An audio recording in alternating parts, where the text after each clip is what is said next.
Hello, friends. Welcome to the Jerry and Skeeter podcast, where we talk about everything and anything we want. If you enjoyed the podcast, feel free to subscribe. Now let's get on with today's topic. Spooky Sessions, Homestate Edition. With a super secret guest. Oh my god. Oh my god. You know what? You love her or hate her. You know, we don't care. My psyche cannot handle that, okay? Fine. People hating me. You know what that sounds like? Personal problem. Yeah.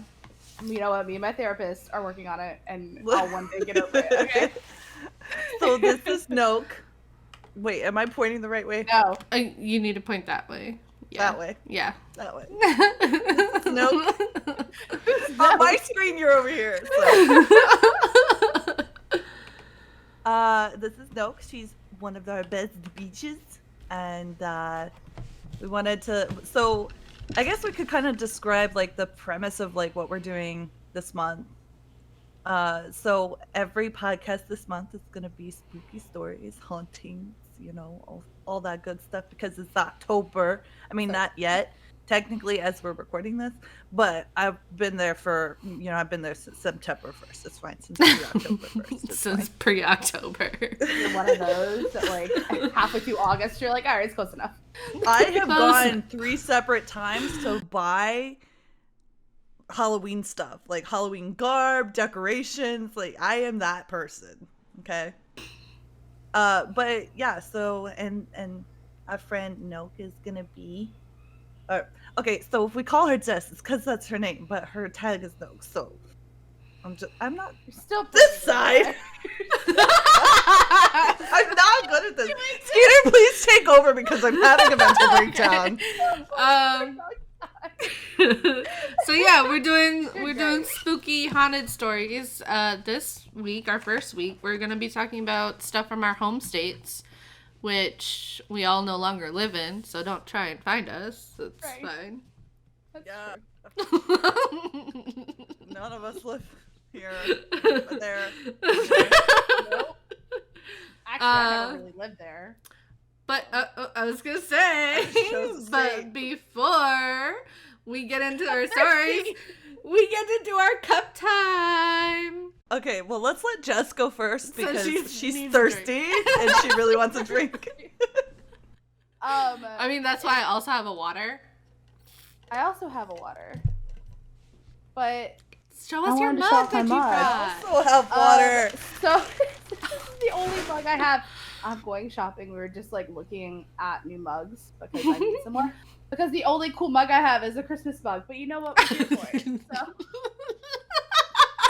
And I'm drinking Code Red out of it because I was tired and I'm going to be off the walls. So I'm excited. Love that. That's amazing. Wrong It's holiday. never too early for. but- Listen, if it's never too early for spooky time, then It's never too early for Christmas. Facts. cheers. Peter, you go next. All right. I know you beaches know, but I don't think our viewers know. I had a very beautiful Hufflepuff mug that I absolutely loved, and my child shattered it into pieces. And so to make up for that, my husband bought me a blanket and a new mug. It's like a cauldron. It so is. it's like It's exactly. I thought it would be perfect for like our Halloween stuffs. You know what I love? Is that's always sitting in your background, and I could have just like observed and seen that it was not there and been like, oh, I know what mug you have. But instead, I was just like, oh, I don't know what mug this is. So yeah. Technically, I'm not drinking out of a mug today because I've been addicted since I went to Spirit Halloween, and I spent more money than I should have. But I bought this nice little bottle thing. What is it called? A tumbler? tumbler. Yeah. Okay. Yeah. So I got this tumbler, and it says I'm a stalker, not a talker, which is ironic because it's a podcast where we just talk. And I am drinking vitamin water, dragon fruit. Nice. That still exists. Weird. Yeah, but it's always sold out because I live in a college town. all of the vitamin waters, like all the good ones at least, are always sold out because Tina and Jessica and Brittany and Hey!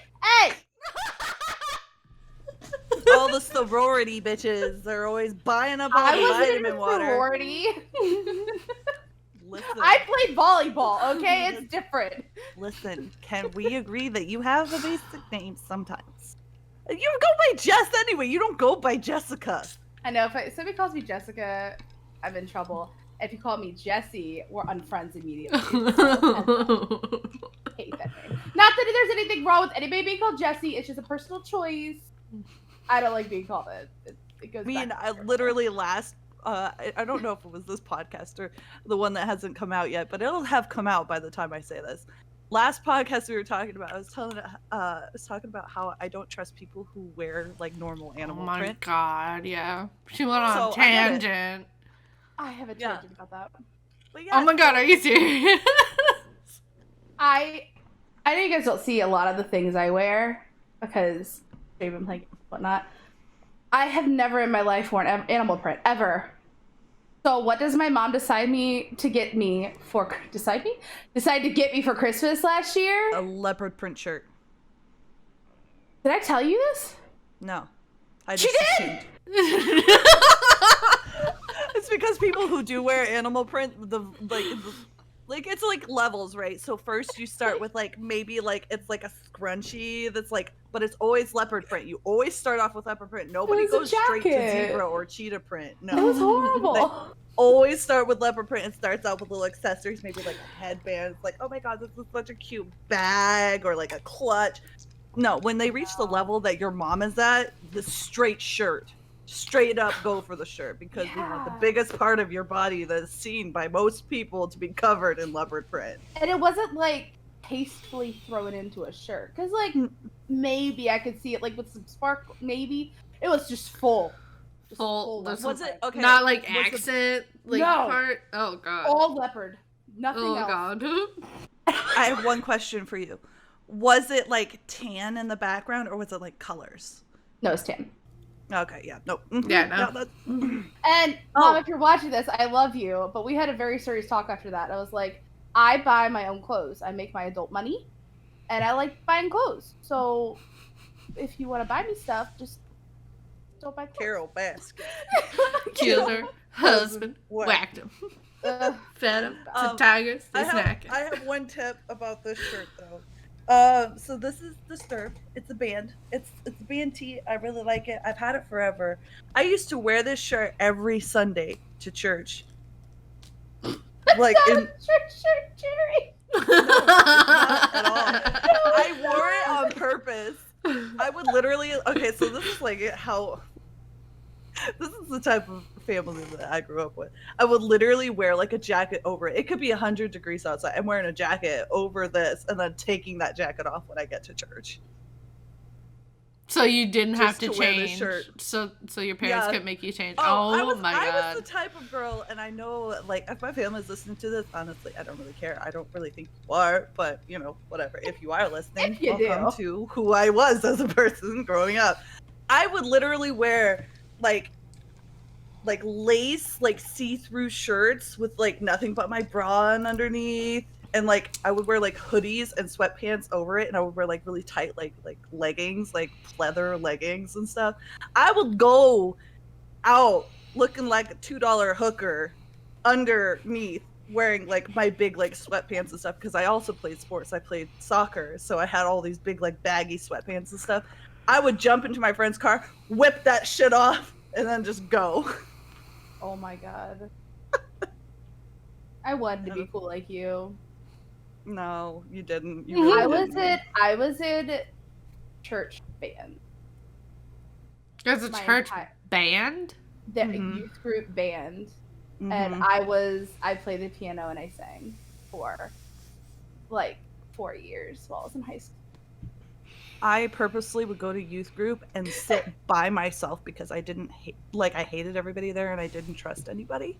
Yeah, and I was So, the person to come and But talk then to. I would go to our youth pastor and be like, "Why don't I have any friends?" And he's like, "You're literally sitting by yourself. What do you want from everybody?" It's like, I want people to be gravitated toward me rather than because I'm a leader, my guy. I'm a leader. They need to follow me by sitting over here, not the other way around, because that's not how it works. That's why my hair was so big and so full of secrets. So full of thoughts and secrets. Anyway. Anywho. Blast from the past. I think that Skeeter should start. Why did I know you were gonna say that? Because you're the adult here, let's be honest. Okay. Oh, this is the first time she's ever been on the podcast. And honestly, mine is probably... You were trying to make me say stuff already. I was like... You'll do it next time. You're doing also, it next time. I thought it would be cool to like introduce you to the podcast where you said the line. You know, it would have been cool. It'd be like, it was a thing that didn't happen. So. Also, Skeeter, this is the first time I've ever worn makeup for a podcast. That's how much October means for me. This is my second time, I think. Yeah, technically third. So. I don't think throwing on mascara to pretend it was a different day last week really counts. You just broke the illusion.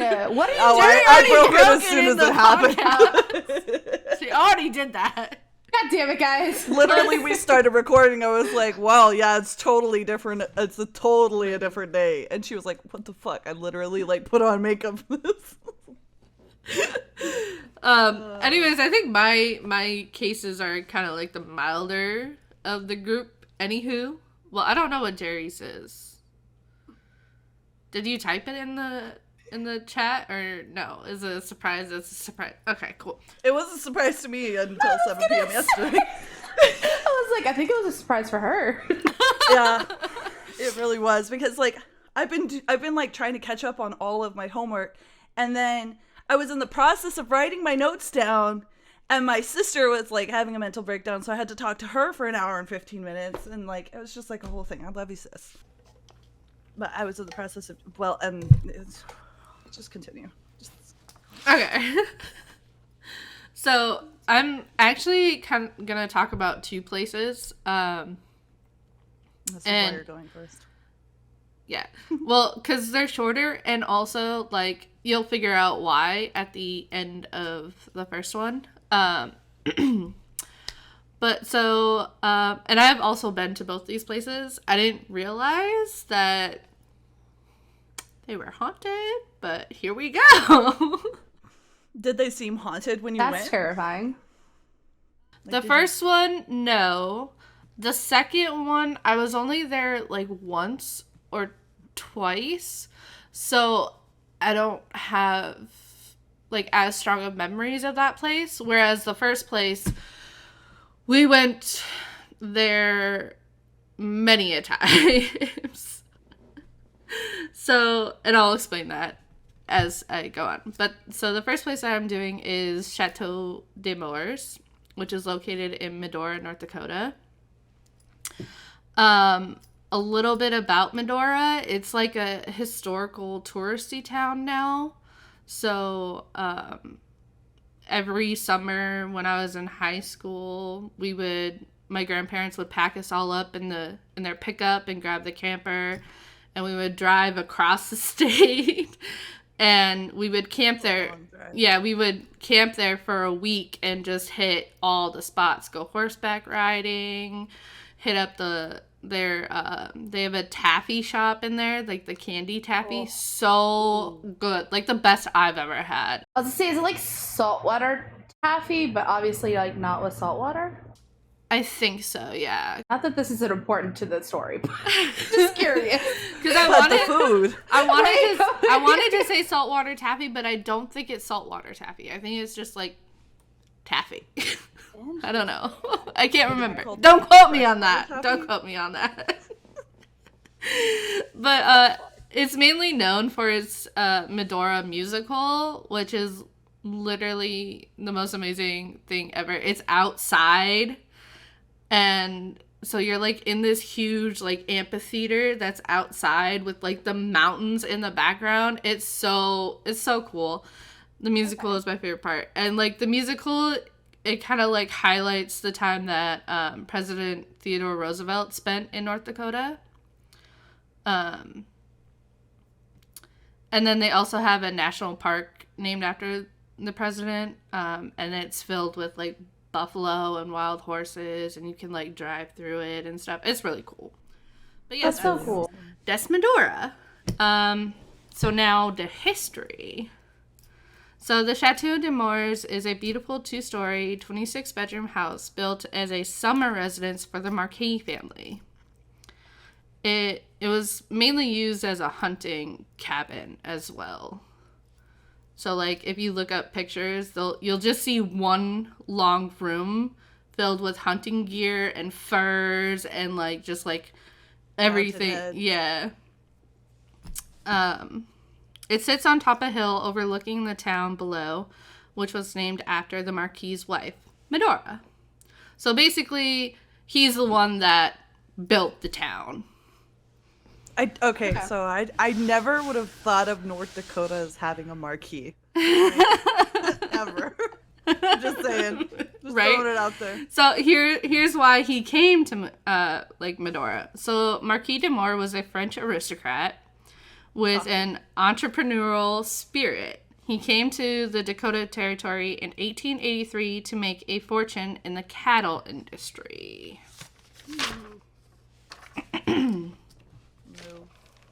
No. So the Marquis invested heavily into his cattle enterprise. He built a meat packing plant, bought cattle and land, and he employed cowboys and workers to work it. So his plan was to build this meat packing plant and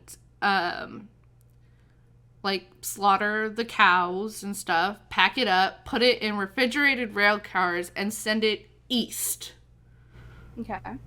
To, I don't know, provide fresher meat. I don't know how that works, being it from North. I don't get it.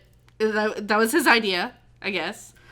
So for 3 years, Medora hummed with activity, and the de Mours family had they like built the houses and the businesses, and they built a Catholic church, all that. Unfortunately, his meatpacking scheme collapsed in 1886, along with basically the whole commercial empire that they had built. But his dreams created like a romantic legacy that still lives on in Medora. So like it's still like when you go there, you still feel like all the possibility that could have been. Interesting. His most striking legacy, obviously, though, is the rustic, aristocratic 26-room home. And it's, like, huge. Like, it's big. So the home had rich furnishings, oriental carpets, and, like, the finer things in life to accommodate the family and their wealthy guests, which included, can you guess? The president! The president, Theodore Roosevelt. Yeah! You're so smart. Congratulations, class. To stop. Gold star stop for watching you. Dora Gold with your child because you are starting. Soy Dora! So Dora. Can you say sandwich in Spanish? But I'm just talking about like Skeeter with the whole. Can you guess who it was? Yeah, I love that. That's literally like a 3-year-old's It made me cartoon. feel special. Skeeter has left the chat. Skeeter has left the chat. Oh my god. Oh, Lord. Okay, so for 3 years after that, the family, well, for the 3 years that the meatpacking plant was running, the family occupied the home seasonally. So in the winters, I saw it in, they went to 2 different places in all my sources. So some say that they went all the way back to France in the winter, and some say they went all the way, they went back to New York where the in-laws lived, where Marquis' in-laws lived. So either way, they only came during the summer and hunting season, of course. Now hauntings, the good stuff. Supposedly lights turn on when no one is home. Uneasy feelings and odds and cold spots have also been reported. And it is also said that the chateau is haunted by a female apparition. It's us, man. It's always us Spooky. females. So Not these. I missed some notes. After the Marquis died, the family only returned twice to the home. And I think Medora only returned once, and then the boys, their sons, returned a second time.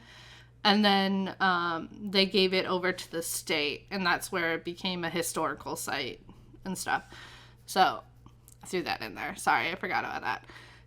Anywho, so the Facebook page of the official Facebook page for the home says that the claims are false.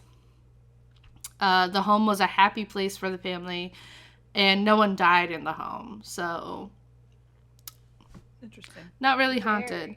And I would have to agree with that. Like I said, I was there many times and never once felt anything like cold spots, nothing. I mean, it's just a historical home. There's nothing creepy about it.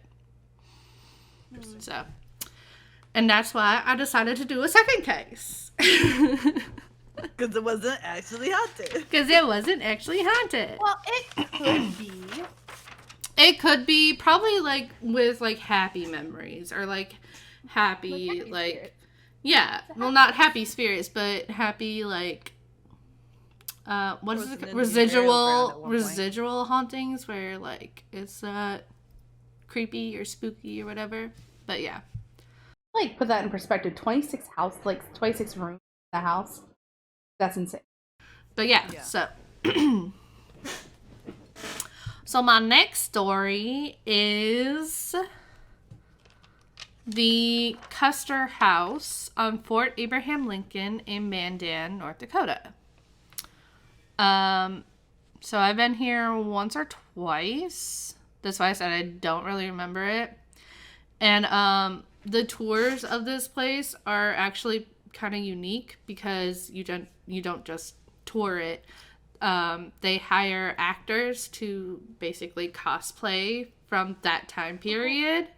So as soon as you start walking down the sidewalk, if you're a single woman, if you're a woman and you're not walking with a man, there'll be a soldier that comes up to you and be like, "Where's your escort, madam? You're supposed to have a male escort with you." Is it Jerry's face? So. Obviously. How do you know? It was a cool idea for 5 seconds, and then you had to go on to that, and I was just like,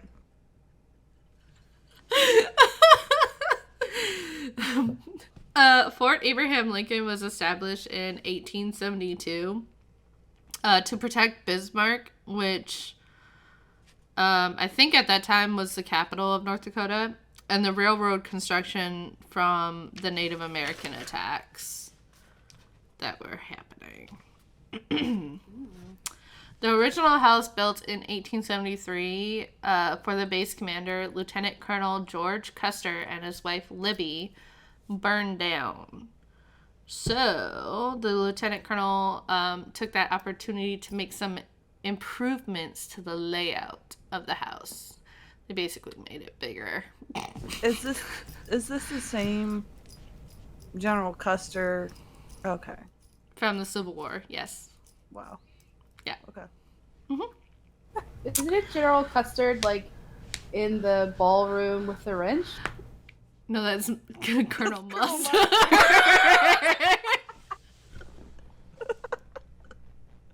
Same thing.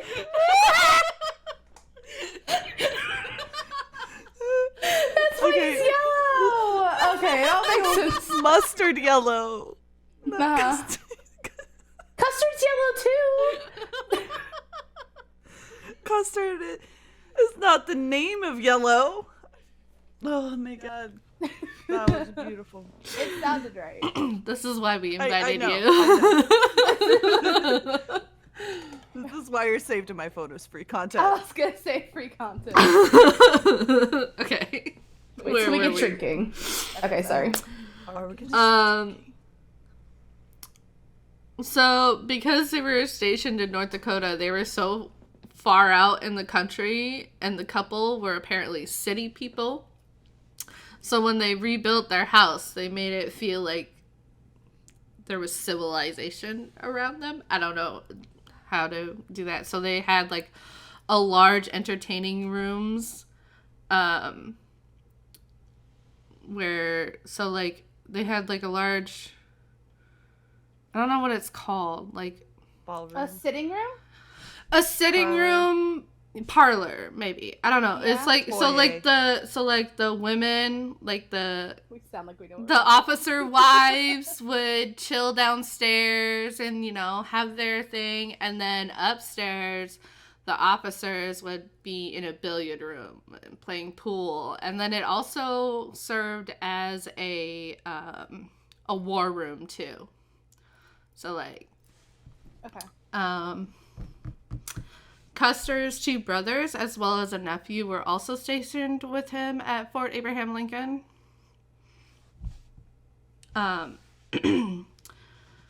But the happy couple only got to enjoy their home for about 2 years. Because on June 20... Bankrupt? Huh? Oh, what? I was just interrupting for no reason. Was it because they went bankrupt? No. Oh. The military paid for the house. Duh. It's on a Of course they military did. base. Because back then the Army was basically the Air Force. Were there different branches? That's an interesting thought. Yes. There were. The Air Yeah. Force just didn't exist yet. But so what? They were like the Army, the Navy. They the were Navy, and Marine Army. Corps. Yeah. There was the Marine Corps. Yeah, Yeah, we the were in Marine Corps- 1776. Marine Corps, when it started out, that's just a little history lesson. I for know. you. It's like you guys were in the Marine Basically, Corps. like the Navy was like the sailors, so Okay. they controlled the ship. The Marine Corps was the combatants that were on the ship. Mhm. So when fighting would begin, it was the Marines that would fight people off. That's why we're called Marines.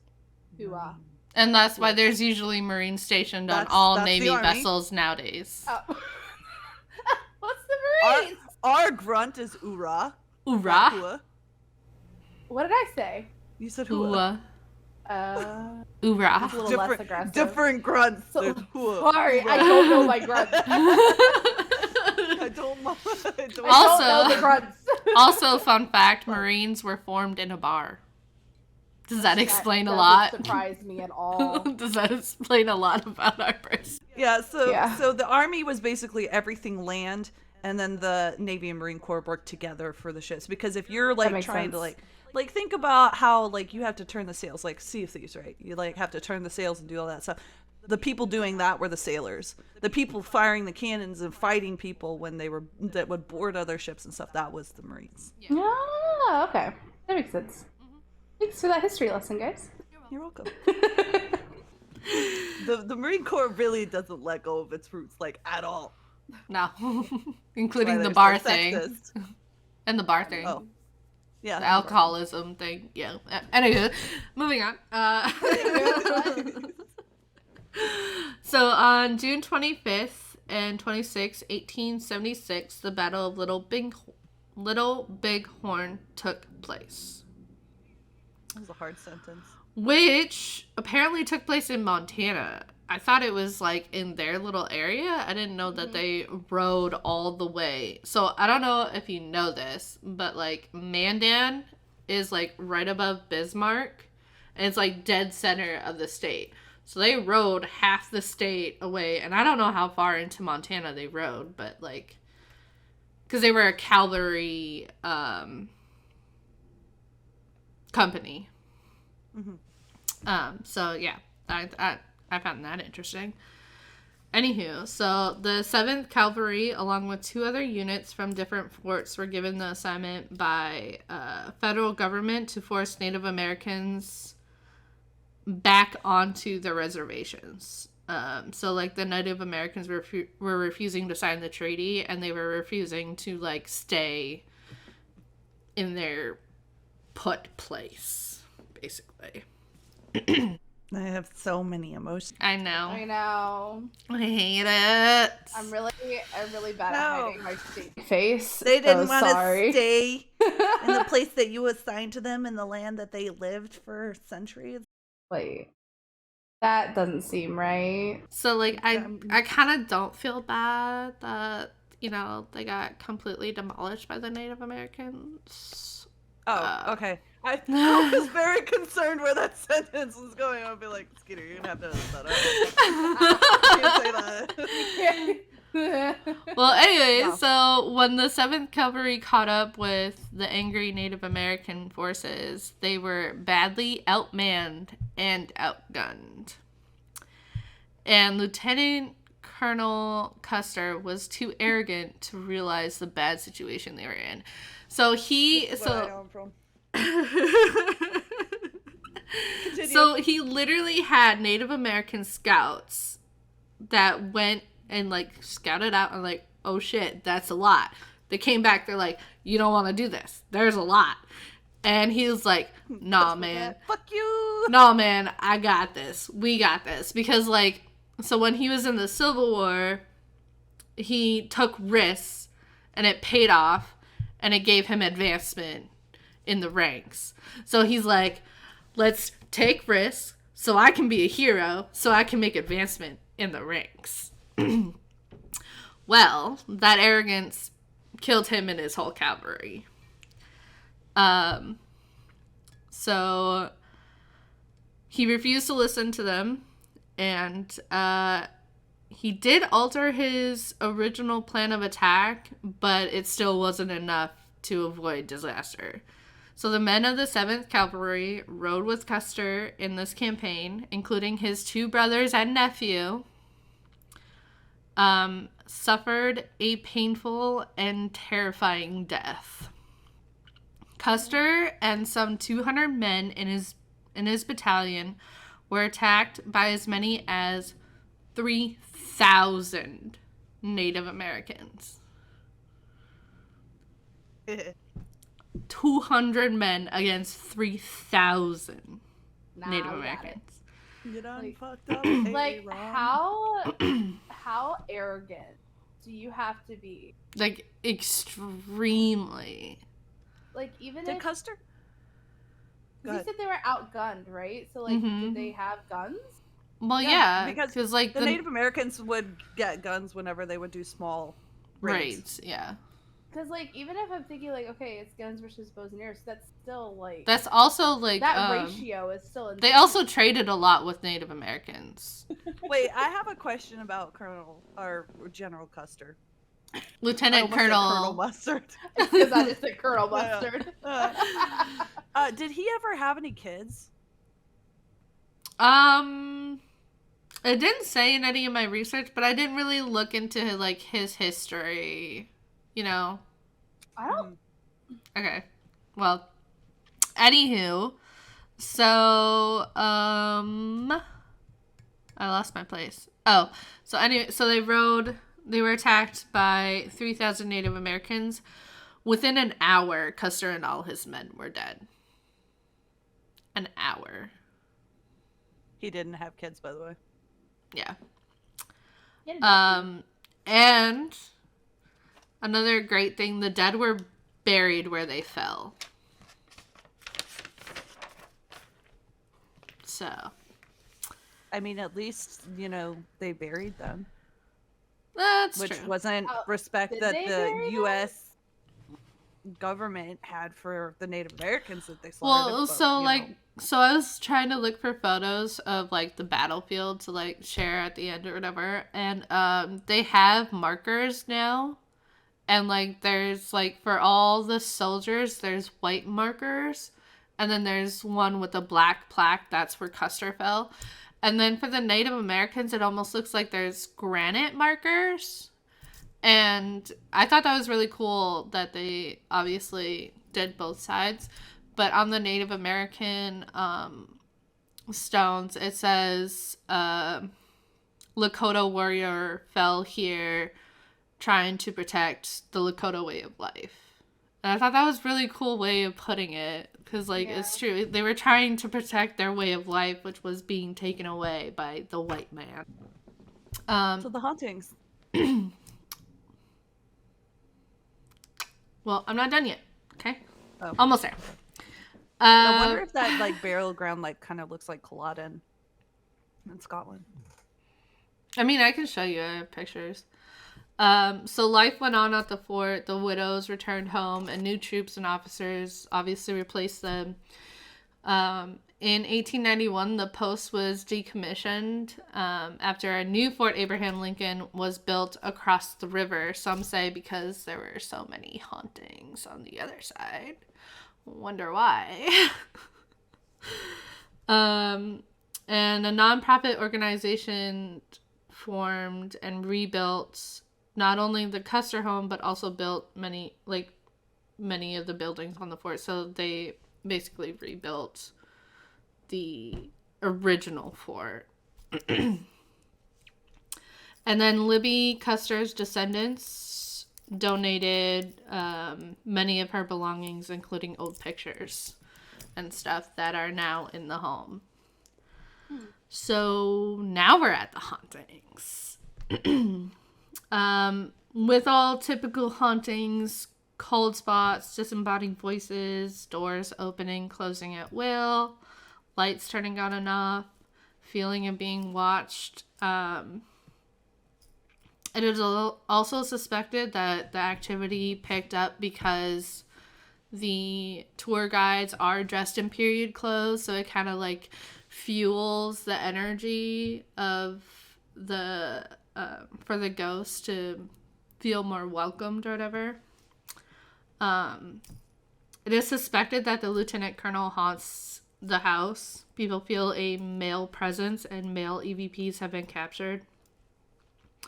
And it's also said that Mrs. Custer is still there.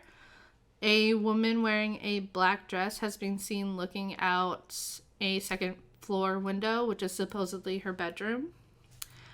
And also, the bed in her former bedroom would have like a human indentation when somebody came in to open the house in the morning. So, yeah. And then also... That's pretty cool. Yeah, unexplained disembodied moaning and wailing sounds is supposedly like the wives like grieving their dead husbands. And then also like disembodied male voices would be coming from like the billiard/war room. So interesting. Yeah. So that's my stories. I don't know if I did okay or not. Good. Great. Okay. Great. Jess. You want to be the last one? Oh, I've seen how much you have written down, my guy. I think you should go next. I like doing stuff like this. I like homework. So. You want to do mine then? Don't tempt me with a good time. I'm doing the St. Albans Sanatorium, and that's in Richmond, Virginia. I lived like 2.5 hours away from this, and I never knew about it, so I'm kind of upset about it. It is said to have so much paranormal activity, it is called the most haunted place on the entire East Coast, which is kind of cool. That was just something, I mean, that could have been someone's opinion, but I thought it was kind of cool. Professor George Miles first opened St. Albans School for Boys in 1892. The school started out successfully, but was completely closed by 1911. Then Dr. John King, who established the St. Albans Sanatorium, like, psych ward, basically. But he wanted to name it that because he wanted to make it happy. He purchased it in 1915. A massive addition was made in 1980, which made the entire facility 68,000 square feet. And then the mental hospital remained at that site until 2004. So it's like a brief. Breaking that down a little bit, George Miles, who opened the school, demanded that the boys performed well in classrooms and on the sports field. field. Yes. To meet such high expectations, they would turn to like extreme methods. St. Albans thus quickly developed a reputation for being rough and competitive school where bullying was not only condoned, but it was encouraged. Heated athletic rivals may have allowed St. Albans to secure numerous football championships, but they also made homicides and suicides frequent occurrences on campus. And like homicides? Yeah. Like the teachers killing the kids or the kids killing the kids? Like I think that like once bullying gets to a certain point, it can almost be like accidental homicide. Right, and I think that's kind of what it was. Side note, I also read after doing some more research that schools actually started refusing to play them because it was like they were so good, which is sad because it was but like they would refuse to play them, so they eventually ran out of people to play because that's intense. Bullying till you kill someone. Yeah, and it was like encouraged. After Miles' death in 1903, enrollment at St. Albans quickly fell. The doors finally closed 8 years later. In 1915, Dr. John King acquired the property to fulfill his vision of introducing the nation's first top-notch psychiatric hospital. He had like these big ideas.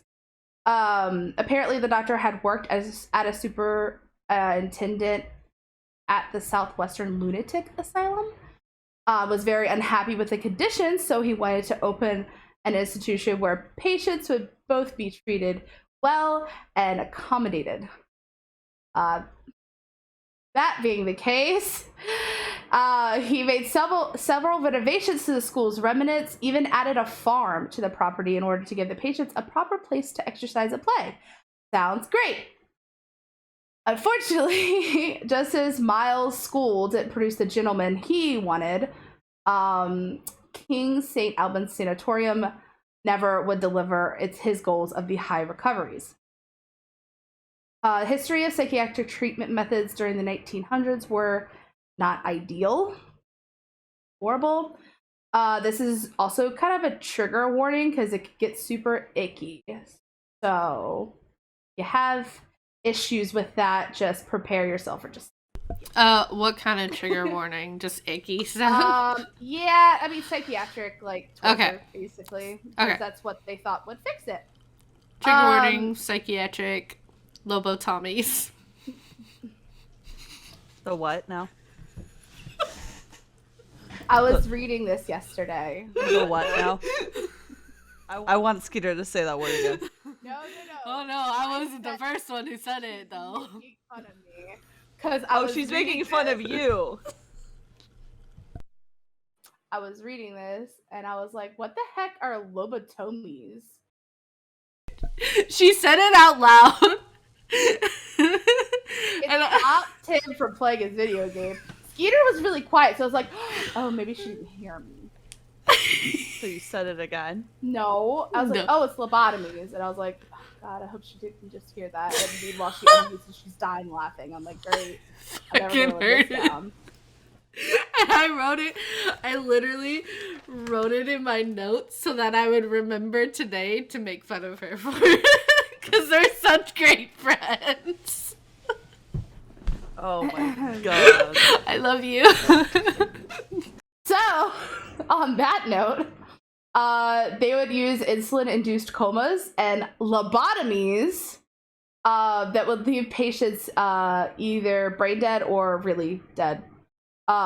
These procedures were also very labor-intensive, and St. Albans staff-to-patient ratio in 1945 was 48 staff to 6,509 patients. Do that math. Yeah.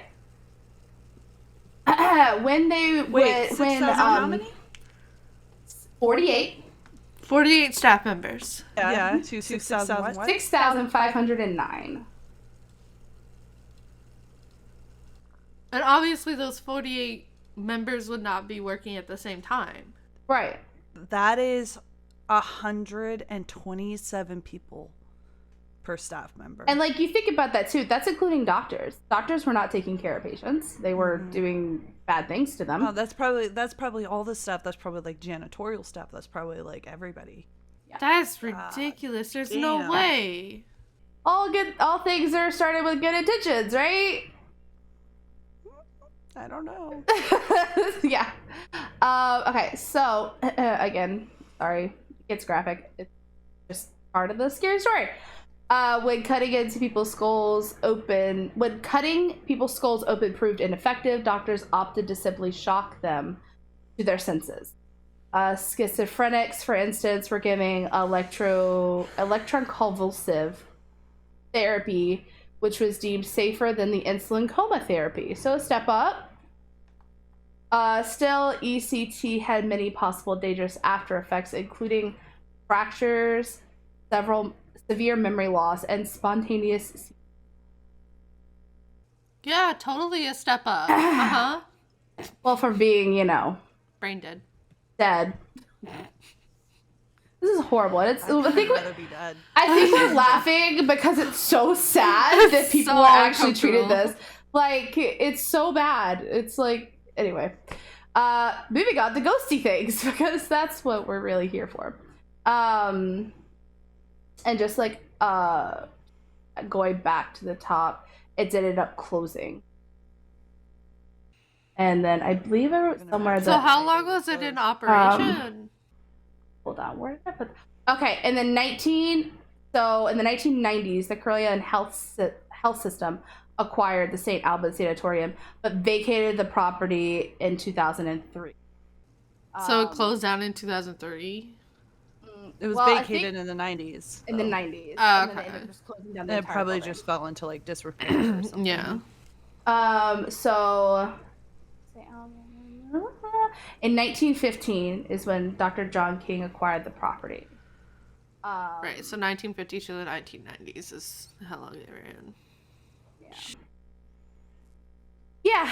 So, some people, so ghosty things. So people have captured full body apparitions, their pictures that they took in the alcoholics ward, because if you were an alcoholic, you were deemed fit to be in a psychiatric hospital. As well as hearing disembodied screams and conversations. Others have claimed to have seen shadowy figures throughout the building, hearing footsteps, and witnessing objects levitate on their own. Some of St. Albans Sanatorium's most active rooms are where hypotherapies were conducted. A hypotherapy session didn't always involve a brief, relaxing soak in the tub. Patients who weren't mummified in icy cold towels were usually strapped into steaming water vats, where they lay immobile and confined for days. What are those supposed to cure? Fix? Fevers. Others, yeah, like People still get sick if they're crazy. I mean, that's true, but like psychotherapy is supposed to cure. I could look it up, but I'm assuming it would cure like depression or like, I don't know. That's a long time suffer from depression. I can tell you, fuck. Would no. not work. But like, I don't know if Put a cold towel on your head, you'll be fine. if this was the same time or if this was like. But I also like remember researching like another paper I wrote. But at one point, you pissed off your husband. Husband could call the authorities, and be like, she's crazy, and they would just take you to the psychiatric ward.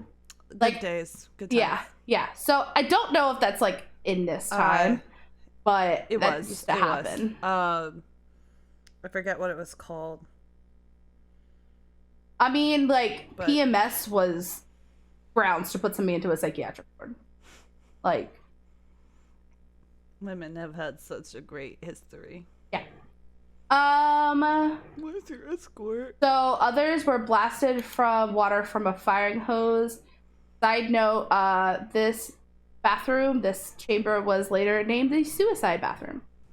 Oh, lovely. Lovely descriptive. There are many other rooms in the sanatorium that are paranormally hot. The bowling alley in the basement, for instance, is known to be haunted by 2 female spirits, Allie and Gina Regine Hall. Allie is rumored to be the young daughter of one of the hospital's patients, and Gina was a woman who was murdered on June 28th, 1980, somewhere close to St. Alm's along Hazel Hollow Road. Okay. Wait, so did they become best friends as ghosts? Sure, let's picture that. That makes the story a little happy. They had a bowling alley? Mm-hmm. Okay, I just want to point out, you said there's a bowling alley in the basement. Mm-hmm. And one of the ghosts that is down there is named Allie? It's in quotation marks. Hall. So I wonder if Allie was named Allie for being in the bowling alley. Because that sounds like something a 14-year-old kid that explored this abandoned building would say. No, Gina Renee Hall was actually murdered. Like there's a whole nother story about her murder. I don't know if that's who I go into detail about. I go into her murder a little later. Okay, cool. In my notes. And then Allie, I do think. What? Sorry, was the bowling alley from the school or from the sanatorium? Do you know? I don't know. I know it did say. School. But it did say when he bought the school, he made he basically built a farm for the patients. He altered a lot of things. Why would you give mentally ill patients giant rocks that could hit people? Why would you cover them in ice cold towel, Skeeter? Okay. Oh man. Okay, so in 1800s, Carillion Health System acquired the St. Albans Sanatorium and vacated the property. After a brief stint as an abandoned site of theft, vandalism, and night parties, St. Albans got the attention of Tim Gregory, a previous patient of the hospital.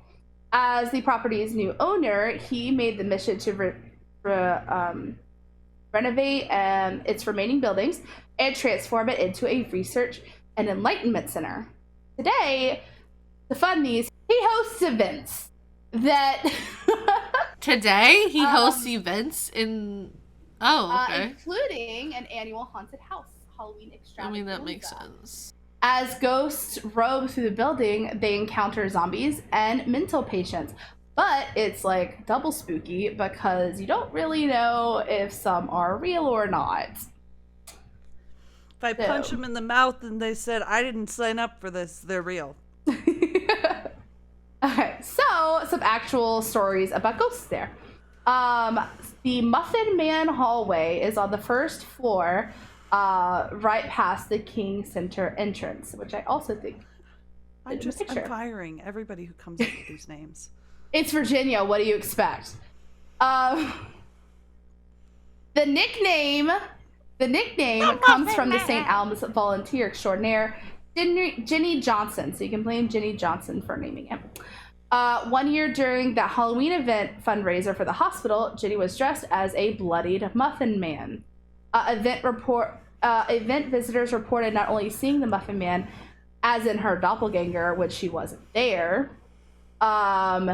He would chase them through the hallway, but spectral spookies as well. Like they would think she was chasing them and then turn a corner and she was in front of them. Like multiple people saw this. That's interesting. It is said that a singing spirit named Elizabeth and a darker, more menacing entity called the Grumpy Old Man are also present. Downstairs, the bowling alley was used as a reward for patients. Oh, I didn't know this. Of the St. Alves Hospital. In the basement, the bowling alley and the boiler room are regarded as a couple of the darker spots on the property. Stories of a demonic goat man, shadow people, and Goat man! The ghost dancing on your bridge, goat man! Smoking. Why would you not goat man? You guys have never watched BuzzFeed Unsolved? I've watched only like a little bit of them. Oh, we're watching that after this. Okay. So demonic goat man doesn't seem great to me. He's demonic on the bridge too. Oh my god. And Smokey, the ghost of a maintenance man who SA'd many women. They were some of the entities that resided here. Quick side note. On June 28th, going back to Renee Hall, she left a bar with a Stephen Epperly and was never seen again. This is 1980. This would be the first murder in Virginia state history where there was a conviction without a corpse ever found. There were many theories as to how Epperly disposed of poor Gina. She was thrown in the New River, which is like goes along the whatever. But prevailing one revolves around the St. Alms itself. Not only was the car that Hall drove found near there, but it was believed that Epperly actually worked at the hospital at some point, and therefore would have known like the property really well and got rid of her body there. P.S. My mom's now last name is Epperly, spelled the same way and everything. Fun fact. Wow. That's interesting. So I don't know if there's any history there. Anyway, lastly, there is Donald. He was a maintenance man who lived on site at the hospital. He was a man who did really bad things to children who were abandoned to the hospital, and he preferred men. So now you can go to his room. His room is located right atop of the grand staircase, and the ghost does prefer it when men visit his room, and he usually wants them to get into his closet. Like, he will respond. There are multiple. This place has been on so many, like people have gone to like TV shows and stuff. He will respond only to men, and they'll be like, if you do this, we'll get into the closet, and he'll do it like every time. Creepy. Yeah, that's all I got. That's my first one. What a doozy. Story time. Cheers. So unlike you guys, I actually physically wrote things down, which is why my notes are so sparse. Literally. Oh, you. I was the only one who wrote mine. Holy shit. Mine's just this. Oh. Did we over prepare? Yeah. Okay, so I'm gonna do mine on the Skirvin Hotel in Oklahoma City. So a couple of things about I was struggling to find like a lot of like things in Oklahoma. Apparently the school I go to is haunted, but I don't want you guys knowing where I go to school, so I didn't do that one. But yeah, there's like a lot of like Native American like burial grounds and things like that. So there's a lot of like hauntings, but they're not like super out there. Yeah. If that makes sense. But the Skirvin Hotel was built in 1910 by William Balser Skirvin. Bill Skirvin. And he was described as like wanting to have the like biggest, like fanciest hotel in the Southwest. There was only one luxury hotel in the entire state of Oklahoma. Apparently New York City wanted to buy the plot of land and build a luxury hotel on top of it. And so he was an oil man. He came from a lot of money. And so he was like, bet, I'm gonna do this. And originally when the building was first constructed, it was 10 stories high. It had 225 rooms. And then in 1930, they added like, I guess, a third wing, which brought the count to 525 rooms.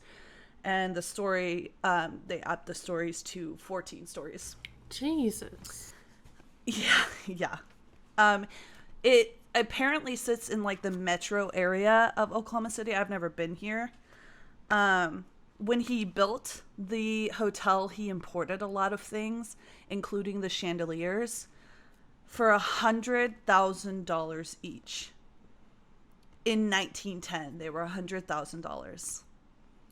That's ridiculous. Today's money dollars, that would be $287,000 per chandelier. per chandelier. How many What the hell chandeliers was it are made there? out of? I don't know how many chandeliers there are. There was one picture that I saw. There was at least 4. In one room. Did he But, go like, bankrupt within a year? No, he didn't. Really? Yeah, no, because he Wow. had like backing and stuff. It was a really popular speakeasy during the Prohibition. And then apparently during that time, during Prohibition, is when the story happens. But Bill Skirvin was described as like a ladies' man. Like, he was always a womanizer. He's always having affairs. He was always doing this thing. And legend has it, one of these affairs was with a maid that worked at the hotel. And her name was Effie. And she got pregnant. And so to avoid a scandal, Bill Skirvin locked her on the top floor of the building and didn't let her out. And this would have been the 10th floor at the time. So he locks her in there. She carries through the entire pregnancy, becomes very depressed, very crazy. And even after she has the baby, he doesn't let her out. So she, in like a mental breakdown, because obviously we've all been through quarantine and you know how crazy you can get, she grabs her baby and jumps out the window and commits suicide. So this is kind of where like the hauntings start to come in. Effie was described as a woman of loose morals. And so a lot of times when guys are staying at the hotel, they'll be propositioned by her. You can hear her opening and closing doors. If you're outside the hotel, you can see her standing at the window she jumped from. Babies have been described like, you know, screaming baby. There was actually like, that was another thing. Men, when they're in the shower, oftentimes through the fog, they'll see like a naked woman. So she'll like get in the shower with them. Sometimes she's heard like singing, sometimes she's heard screaming, sometimes she's heard, you know, she knocks on things, she moves things. One man who stayed at the hotel actually claimed to have been sexually assaulted by her in the middle of the night.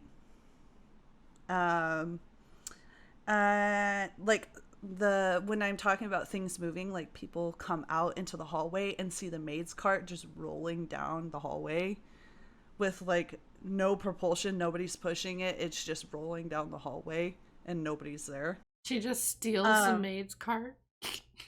Yeah, she just walks away with it. Oh, got some free shampoo. Well, she was a maid, right? Yeah, she was a maid, so that would have been her job. Like, come on. But imagine being the maid now, where you have to like chase down your cart all the time. God damn it, Ellie! Stop taking my shit. Effie, her name is Effie. So the hotel was like, it was really brought to light. The hauntings were really brought to light. In 2010, the NBA New York Knicks were staying at the hotel, and they blamed that they said the reason they lost against the Oklahoma City Thunder team was because of a night of restless sleep because of hauntings in this hotel, because they were put up in the Skirvin Hotel because it's a luxury hotel. It's the New York Knicks. So fancy hotel, fancy team. We'll stay here. Apparently, they were all like half of the team members were like all gathered in one guy's room because they were too scared to be alone. Oh my God. One guy claimed that he only got like 2 hours of sleep because she kept screaming in his ear. And so they went to play against the Oklahoma City Thunder in 2010 and wound up losing the game. And they blamed losing the game on the hauntings from the hotel that they were put Oh my in. God, that's crazy. That is insane. So it was shut down in the 80s, and it remained like dormant until early 2000s because they were doing like remodeling and things like that. I guess it shut down in 1988 and reopened in 2007. There was somebody who was living in Oklahoma who wrote an article about wrote a comment on one of the articles I was reading, and they were like, "I live here. I've been there. Do not reopen this hotel. Just tear it down. Like, do not." And they spent millions of dollars like restoring it and everything. There was actually, like, historically, there was no one named Effie who ever worked at the hotel, but that's what the maid goes by now. And the only person who ever committed suicide from the hotel was a salesman or something. A salesman who jumped from the window. So the person that they see standing at the window could not be Effie. It could be the salesman who jumped from his window. But obviously that doesn't explain why there's a screaming kid, why men are being propositioned. William Skirvin seems kind of skeevy, so I don't know. But that was my story. Was there an Ellie who worked there? Maybe her name was Ellie. Maybe. But there's been, like, books written on it. There's a book called Skirvin, and they, like, go into the background of the hotel and how it was built and everything. And they said they found no evidence of an Effie. The writers Steve Lackmeyer and Jack Money, they did extensive that's a great last name. They did extensive research for their book. When it was a speakeasy in the 30s, the 20s and 30s, it was a real hot spot for gamblers and prostitutes. So I'm thinking that maybe Effie was a prostitute who was murdered, probably by some unsavory person. But yeah, like in 1945, when it was going through reconstruction, there was like a pool was added, barbershop, beauty shop, a physician, a house physician, room service. It hosted presidents Harry Truman and Dwight D. Eisenhower. And I guess it was sold to, like, it's been sold between people a lot. Yeah. So it's gone through a lot of different ownership. So it could be like these, like the screaming child and the woman could be somebody who was connected to one of the owners. And when they came to purchase the property, she latched onto the hotel. So interesting. There's a lot of different explanations for it, but it's really, really interesting to me. And it was like the only like really haunted place I could find that wasn't like, oh yeah, we see apparitions of Native Americans. It's like, yeah. You live in Oklahoma. What's new? Well, that's kind of why I didn't want to touch like Jamestown or like Williamsburg. Yeah. Yeah, because I was looking into a bunch of different stuff. There's a fort, what's it called? Fort Reno, that was also on this list of like haunted places. Fort Reno was like, I guess, a really big place during the like whole post Civil War era. There's like the original house is still standing and has like chalkboards on it, and if you go and write your name, go tour the property and come back, it'll be erased by unseen hands. I looked into like ghost towns. There's over 300 ghost towns in Oklahoma. So that was kind of a no-go. Yeah. But I would like to go see like all these like different like ghost towns and stuff. But Oklahoma's like it doesn't really have like a lot of the history. And a lot of the history has to do with the slaughtering of Native Americans. And so I was like, yeah, I don't want to talk about that. So let's talk about something a little bit not like that. Meanwhile, I'll talk about a psychiatric center that, well, it's fine. Yeah, but you're from Virginia. So What do you Virginia has like the populace. Like, that's what I mean. It's like there's more people who live in Virginia, and it's more populated, and it has been for forever. Yeah. And like Oklahoma really didn't get settled until post Civil War, and even then, like when it became not a territory and actually became a state, it was mostly all reservations. So a lot of the history of Oklahoma is on the reservations and stuff. And so it's not, I don't know, there's just not a whole lot of history here that's at least written down for us white people. Yeah. Because we haven't been here for very long. I don't know. No, and I think you did a really good job. Like, I think the hotel was a really cool story. Like, you know, I really liked this idea because it was like, I lived in Virginia for an undisclosed amount of time, but it was a long time, and I didn't know there was a haunted place that was like 2 hours away from me, and like it was basically like an insane asylum. Like, that's crazy. Yeah. And so like it was fun to like do that research and find out that like it. I don't remember what shows, but there was like 4 or 5 different shows that have gone to this asylum to like do readings. I'm definitely gonna look it up. Yeah, and like I want to go. Like, I think it'd be really cool. Yeah. No. Instead of a girls' trip to the beach, we just go visit haunted places. I mean, the next one I'm doing, I think, is in New York. So, would you guys actually want to go visit haunted places? I'd be like a solid 60-40. 50-50 wanting to go. I'm terrified.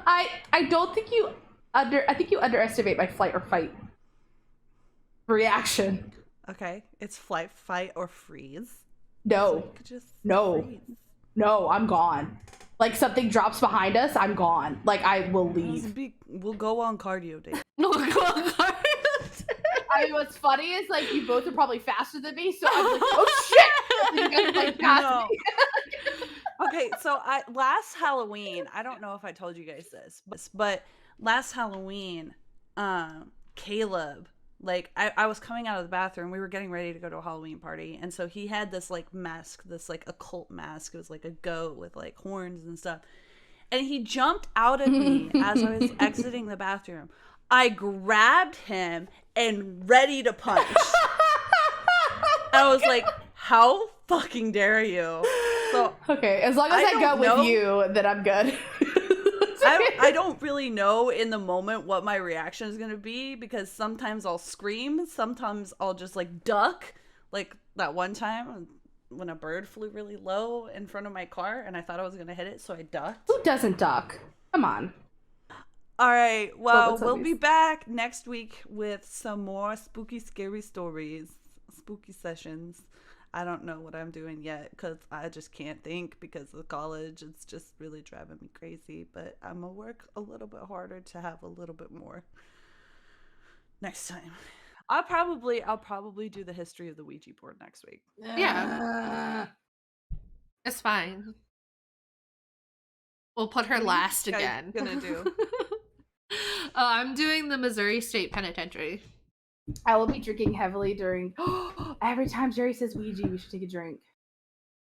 I need Malibu for that. I think that you maybe should go with something a little bit softer, because I'm gonna be saying, if I know that this is the thing you're gonna do, you know, I'm gonna put Ouija in there as many I can use my times big bottle of wine I stole from the wedding.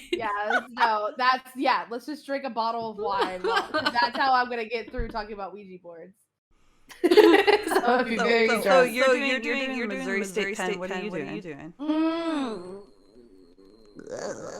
I'm doing the Cecil Hotel. That'll be fun.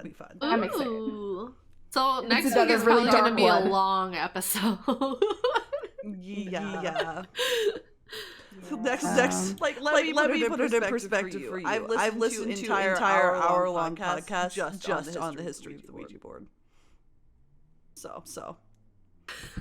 Okay, bye. Wait. So subscribe. Hit the button. Okay, yeah. What they said, like, subscribe, like the video. If you hit the bell we'll be button, back next week. you'll get notified. Come hang out with us on Twitch to see more crazy shenanigans, because we usually aren't talking about shit like this serious, and it's really hilarious. We hope you like our free spooky content sessions. For coming and talking with us. This is why I do you the guys- outros. Well, I nobody think was she's doing doing a it. great job. She just said bye and then said to do the thing. It's perfect. Do all the things. Okay, we're done here. Cool. You know what to do. Okay. Do it. Bye. Jesus Christ. I'm really uncomfortable with that, but we're going with it.